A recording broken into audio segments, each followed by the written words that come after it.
नमस्कार, think tank पर आप सभी का बहुत बहुत स्वागत है।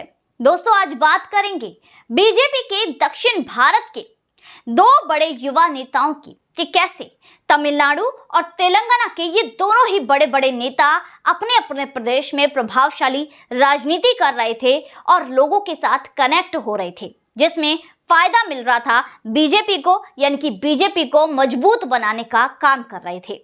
दोस्तों, लेकिन इनमें से एक नेता को तो बीजेपी ने बचा लिया, लेकिन दूसरे को दूसरी पार्टियों से आए, यानी कि विपक्ष से आए नेता जो कि बीजेपी में शामिल हुए, उनके दबाव में आकर दूसरे को अपने हाथ से खो बैठे, जिसका खामियाजा उस प्रदेश में बीजेपी को भुगतना पड़ेगा, जिसमें अंदेशा राजनीतिक विशेषज्ञों द्वारा यही लगाया जा रहा है कि इससे बीजेपी को बड़ा नुकसान होने वाला है। क्या है वो नुकसान और किस तरह बीजेपी ने अपने ही पैरों पर कुल्हाड़ी मार ली है और इन दोनों ही बड़े बड़े नेताओं में क्या खूबियां थी, इन तमाम सवालों पर चर्चा करेंगे। इस वीडियो को अंत तक जरूर देखिएगा। दोस्तों, सबसे पहले बात कर लेते हैं तेलंगाना की। तेलंगाना के पूर्व प्रदेश अध्यक्ष बांधी संजय कुमार, जिनकी यात्रा प्रजा संग्राम यात्रा की पूरे देश भर में सराहना की गई। खुद प्रधानमंत्री नरेंद्र मोदी ने उनका अपने बीजेपी के नेताओं को, कार्यकर्ताओं को उदाहरण दिया कि यात्रा हो तो ऐसी हो, आंदोलन हो तो ऐसा हो। ऐसे नेता को प्रदेश अध्यक्ष पद से बीजेपी ने हटा दिया, जिसका एक मुख्य कारण है। वो मुख्य कारण मैं आगे चलकर आपको बताऊंगी। दोस्तों, उससे पहले आपको बताती हूं कि जो यहां पर बांधी संजय कुमार थे, उनका अपने प्रदेश में किस तरह का वर्चस्व था। दरअसल दोस्तों, अपने प्रदेश में यानी कि तेलंगाना में बीजेपी की जो स्थिति है अब ये है कि बांधी संजय कुमार की वजह से बीजेपी दूसरे नंबर की पार्टी बन चुकी है। दोस्तों, इसमें ये कहा जा सकता है, इसमें कोई दो राय नहीं है कि बांधी संजय कुमार ने बीजेपी को फर्श से अर्श तक पहुंचाने का काम किया, जिसके मुख्य दो कारण हैं। पहला, उनकी लोगों के साथ कनेक्टिविटी, उनके बोलने का तरीका, उनका भाषण जो लोगों को अपने साथ कनेक्ट करता है और लोग उनको सुनने के लिए, उनके साथ आने के लिए मजबूर हो जाते हैं। दूसरा, उनकी पिछड़ी हुई जाति। दरअसल जो यहाँ पर बांधी संजय कुमार हैं, वो मुनुरु कापरू जाति से आते हैं, जो कि ओबीसी में, यानी कि तेलंगाना में जो ओबीसी है उसमें 52% है। हालांकि केसीआर भी पिछड़ी हुई जाति से आते हैं, लेकिन उनकी संख्या कम है। तो यहाँ पर जो बड़ा काम था पिछड़ी हुई जाति से बीजेपी को जोड़ने का, वो यही बांधी संजय कुमार कर रहे थे और बीजेपी के लिए बड़ा ही काम कर रहे थे। एक बड़े ही प्रभावशाली नेता के रूप में वो उभरे थे। लेकिन यहाँ पर जो भी नेता डीएमके से आए, कांग्रेस से आए और बीजेपी में शामिल हुए, उनके दबाव में, यानी कि उनका दबाव यही था कि बांधी संजय कुमार को प्रदेश अध्यक्ष पद से हटा दिया जाए। उनके दबाव में बीजेपी ने यह फैसला लिया और बांधी संजय कुमार को उनके पद से हटा दिया, जिसका हर्जाना आगे चलकर बीजेपी को भुगतना पड़ सकता है। उनके खुद के कार्यकर्ता और नेता ये कह रहे हैं। दोस्तों, इसका पता लगता है अगस्त में हुए बीजेपी के द्वारा करवाए हुए तेलंगाना में एक सर्वे से। दरअसल उत्तर प्रदेश हो या गुजरात हो, यानी कि अपने अलग अलग प्रदेशों से आए हुए विधायकों को तेलंगाना के 119 विधानसभा क्षेत्रों में बीजेपी के द्वारा भेजा गया और यहाँ पर बीजेपी के कार्यकर्ता और अपने समर्थकों से कई सवाल किए गए। जिन सवालों में कई सवाल थे, लेकिन उनमें जो जवाब निकल कर आए वाकई बहुत ही ज्यादा चौंका देने वाले थे और बीजेपी के लिए चिंता जताने वाले थे, चिंता उत्पन्न कर देने वाले थे। क्योंकि यहाँ पर जो पहला सवाल लोगों का निकल कर आया वो यही था कि यहाँ पर जो बांधी संजय कुमार है, उन्हें प्रदेश अध्यक्ष पद से क्यों हटाया गया, और दूसरा कि के कविता को अभी तक गिरफ्तार क्यों नहीं किया गया है, जो कि केसीआर की बेटी है और शराब घोटाले में, जो दिल्ली का शराब घोटाला है, उसमें एक आरोपित हैं, जिनसे ईडी पूछताछ कर चुकी है, जिनका नाम चार्जशीट में है, लेकिन अभी तक वो गिरफ्तार नहीं हुई हैं। लोग लगातार यही आरोप लगा रहे हैं कि बीजेपी ने हो सकता है कि केसीआर से कोई समझौता कर लिया हो।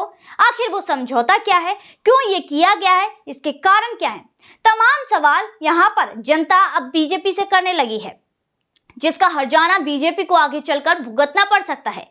क्योंकि यहाँ पर जो बांधी संजय कुमार हैं, उन्होंने बीजेपी के लिए वाकई बहुत बड़ा काम किया था, क्योंकि दक्षिण भारत में बीजेपी की क्या स्थिति है ये किसी से भी छुपी नहीं है और वहां पर अब बीजेपी को दूसरे नंबर की पार्टी तक पहुंचा दिया था, वो पहुंचाया था बांधी संजय कुमार ने। इसलिए युवाओं में तो, तेलंगाना के युवाओं में तो इस फैसले को लेकर नाराजगी है जिसका हर्जाना आगे चलकर भुगतना पड़ सकता है। हाल ही में यहाँ पर कुछ ही महीने बाद अब जो है यहाँ पर तेलंगाना के विधानसभा चुनाव भी आने वाले हैं, तो यहाँ पर अब स्थिति बीजेपी के लिए खराब हो रही है।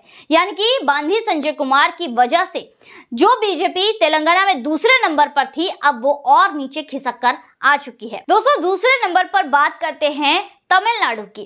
तमिलनाडु के प्रदेश अध्यक्ष के अन्नामलाई के लिए भी ये कहा गया कि भाई इनको भी अपने प्रदेश अध्यक्ष पद से हटा दिया जाए, लेकिन बीजेपी ने साफ इनकार कर दिया, जिसकी वजह से एआईडीएमके के साथ बीजेपी का गठबंधन टूट गया। दोस्तों, यहाँ पर आप बताया ये भी जा रहा है कि एआईडीएमके चाहती है कि वो कांग्रेस के साथ अलायंस कर ले, और भाई कांग्रेस की भी महत्वाकांक्षाएं छोटी नहीं है, बड़ी है, क्योंकि कांग्रेस ने पिछली बार डीएमके के साथ जो गठबंधन किया था उसमें कांग्रेस को 10 सीटें मिली थी, जिसमें 8 सीटों पर कांग्रेस की जीत हुई थी। तो भाई ज्यादा सीटें कौन नहीं लेना चाहता, तो यही महत्वाकांक्षा है जो कांग्रेस लेकर चल रही है, और अब एआईडीएमके से भी इनका गठबंधन हो सकता है।